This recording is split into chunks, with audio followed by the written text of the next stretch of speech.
Well, these shows, which we call narrative concerts now, are talking about the artists, their music, and their story. But the way we do it was we really try and humanise these stories to make sure that you get a feel of this person and what's going through their life and, you know, what they're thinking about at the time of when they're singing and performing these songs. Well, first and foremost, it's always about the music. And Etta James is probably one of the, probably the unsung heroine of popular music. I mean, what her voice represents to a lot of artists is, you know, the inspiration for why they got into music. You know, you can say Christina Aguilera, even recently Adele, just to name a few. There's, you know, Diana Ross, it goes on, Stevie Wonder. I mean, Stevie Wonder sang at her memorial. So when you've got that calibre of artist musically, and then you put Etta James's story on top of it, which is full of twists and turns, ups and downs, it makes a beautiful sort of basis to form what we do. I'll be very honest with you. As far as it was, I asked a few people, who do you think would be great doing this? And they all said the same thing. Vika Bull, without a shadow of a doubt, would be ideal for this. And Vika has always been Vika and Linda Bull, but when you see Vika and Linda, Vika's always the, not the tough one, but the strong sort of woman I've always seen, and her voice. When you hear Vika sing, it's unforgettable, that absolute strength and ability and that real spirit of, don't stuff with me, I'm a tough woman. So that's why we got her. I think when you think about a personality and a voice, a person's personality does come out in their voice. And when you speak to Vika, you know, you understand, you know, she's not a hard woman or anything like that, but I think you do get a very good sense of a very strong woman, and you definitely get that when she sings. Well, we get about 23 or 24 songs in.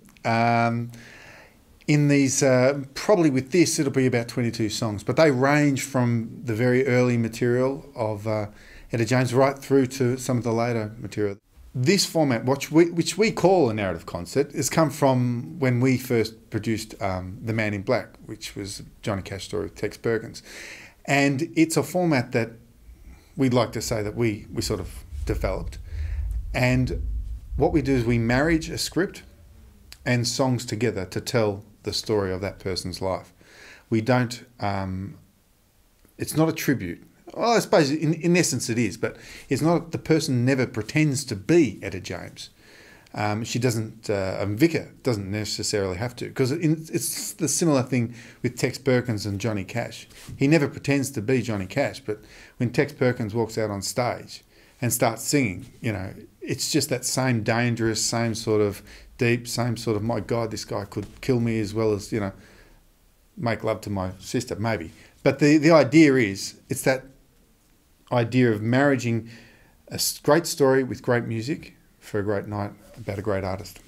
The thing with actors is they are very good at acting. And with this, we don't require the musician to act. What we require the musician to do is tell the story of this musician. And being musicians, they have a natural sort of ability to relate to it. And I think the audience, that translates very well to the audience. The great thing about proscenium arch theatres is that, unlike a pub or a gig, is that an audience sits down and you've got them. You've got them hook, line and sinker. So all their focus is on stage. That's the way theatres are designed. So when you put this show into a theatre, it means that all the focus is driven to the performers. We don't have massive sets. We don't have elaborate lighting designs. What we rely on is the essence of the music and the musicians coming across, and that energy which that creates translates really well to the audience. They love it. Etta James's personal life is an incredible story. It's one that is one of a survivor, one who's very self-destructive, one who just keeps going. And when you've got that sort of drama going in someone's life, it makes it very easy to think about putting a show on about her. Some other musicians that we would consider doing, their music is great, don't get me wrong, but they have a very sort of respectable, you might say, life.